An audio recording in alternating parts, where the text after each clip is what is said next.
Dios los bendiga, soy el pastor Gilberto Gutiérrez de la Iglesia Bautista Oreb de México DF. Me da mucho gusto saludarlos en este 24 de diciembre de 2020. Navidemia es nuestra serie. Estamos en el devocional número 26, a punto de terminar esta serie de Navidemia.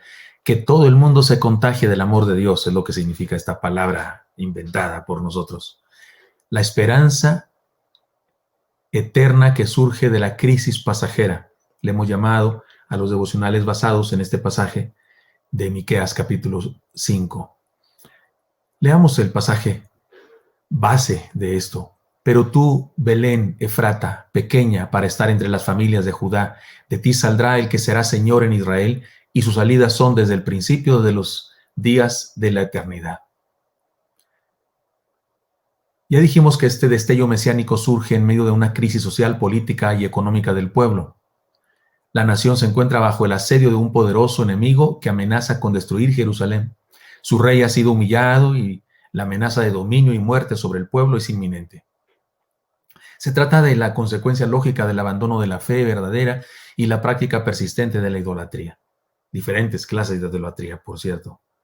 Si habláramos de eso, seguramente tendríamos que salir raspados nosotros, porque algunas cosas de las que practicaba el pueblo en aquella época se practican también ahora en nuestro tiempo, incluso dentro de las filas de los que decimos ser de la fe.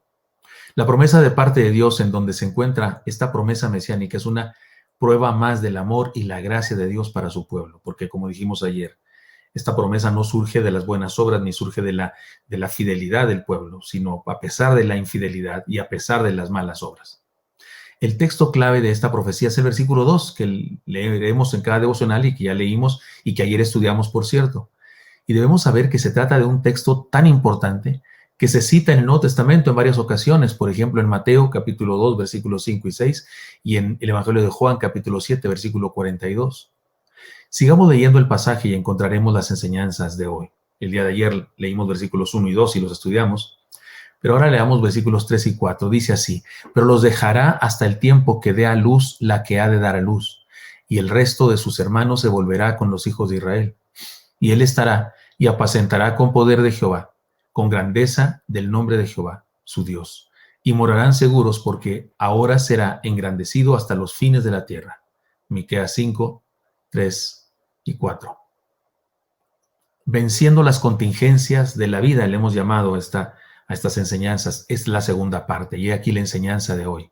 Las contingencias se vencen por la presencia de su reinado sobre nuestra vida. Repito, las contingencias se vencen por la presencia de su reinado en nuestra vida.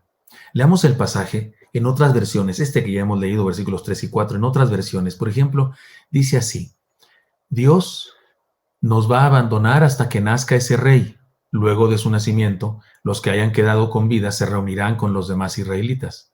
Entonces Dios les dará a ese rey toda su fuerza y poder para dirigir. Entonces Dios le dará a ese rey toda su fuerza y poder para dirigir a su pueblo y hacerlo vivir en paz. Ese rey extenderá su dominio hasta el último rincón de la tierra. Esta es la versión TLA o traducción del lenguaje actual. Otra versión dice así: por eso Dios los entregará al enemigo hasta que tenga su hijo, la que va a ser madre, y vuelva junto al pueblo de Israel, el resto de sus hermanos, y vuelva junto al pueblo de Israel el resto de sus hermanos.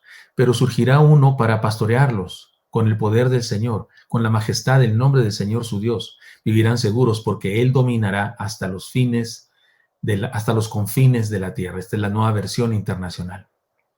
Como podemos ver, se trata de una promesa de victoria.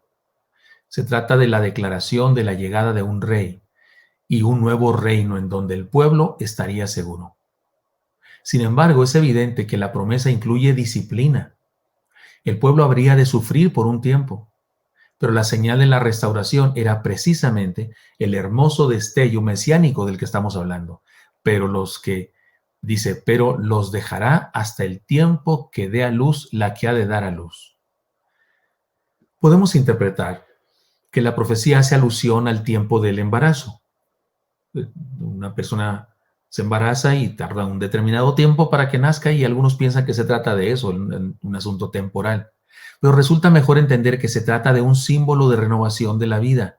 Es decir, que el nuevo reino y el nuevo rey deben nacer, deben llegar a nuestra vida como llega una nueva vida al mundo. Deben nacer. ¿Y cómo llega una vida al mundo? Bueno, con dolor, con sangre, ¿no es cierto? Rompiendo. Y llega de esa manera, no llega de otra manera. Hay un dejo de violencia en un parto, ¿no es cierto? Y es posible que haga alusión a esto, al nacimiento de una nueva época. El Señor Jesús le dijo a Nicodemo, tienes que nacer de nuevo. Pablo dijo, he vuelto a sentir dolores de parto hasta que Cristo sea formado en vosotros. Es decir, la idea del nuevo nacimiento está presente en toda la Biblia. Es probable que esa sea la idea, la metáfora de Miqueas. Sin embargo, resulta inevitable relacionar este nacimiento con el nacimiento más importante de la historia. La encarnación, la primera Navidad. Y podemos decir entonces lo siguiente, no puede haber restauración ni bienestar en la vida sin la presencia poderosa del Señor, porque Él nació para ser Dios con nosotros. Él nació para estar presente en nuestra vida. Por eso no puede haber restauración ni bienestar en la vida sin la presencia poderosa del Señor. Además, las dificultades de la vida se enfrentan y se superan cuando caminamos con el que nació en Navidad, no de otra manera. Las contingencias se vencen por la presencia de su reinado sobre nuestra vida, porque el texto habla de un reinado. Así es que implica nuestro sometimiento, implica el hecho de convertirnos en súbditos del reino. No hay victoria sin sumisión. No hay felicidad, plenitud de vida sin nuestra sumisión al reinado de el que nació en Navidad sobre nuestra vida, es decir, Él es el Rey. Por eso, resumamos estas enseñanzas entonces. No puede haber restauración sin bienestar en la vida. Perdón, no puede haber, sí, restauración ni bienestar en la vida sin la presencia poderosa del Señor. Las dificultades de la vida se enfrentan y se superan cuando caminamos con el que nació en Navidad.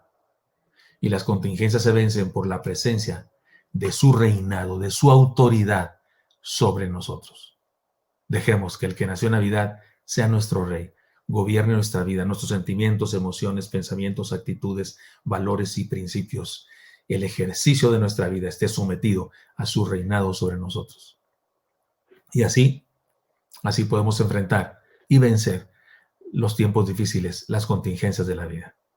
Señor Santo, bendice a mis hermanos y mis hermanas que me escuchan. Y te pido, Dios, que ya que estamos celebrando y justamente hoy, este día, por la noche, en la víspera, celebramos, cenamos, compartimos, que justamente este día, Señor, pensemos en esto y que valoremos lo que hiciste por nosotros. Te hiciste uno de nosotros. Descendiste para estar en comunión con nosotros. Gracias por eso, Señor. Gracias. Queremos pedirte que estés presente en nuestra vida siempre. No queremos alejarnos nunca de ti, Señor. Y por eso te pido que bendigas a todos mis hermanos que me escuchan y especialmente a los atribulados, a los enfermos, a los hospitalizados, a los que tienen un ser querido hospitalizado. Bendice a los que están ansiosos, preocupados demasiado, deprimidos incluso, Señor. Bendice a tu pueblo. Sácanos, Señor, del temor, de las tinieblas de un temor desmedido por la situación que vivimos. Y llénanos de esperanza, de fe, de aliento, de fortaleza, pese a lo que sea que estemos pasando. Porque tu presencia, Señor, nos da victoria y nos queda claro. Bendice a cada uno, te lo pido en Cristo Jesús. Amén. Espero que esto sea útil para usted y me encantaría encontrarle el día de mañana. Hasta pronto.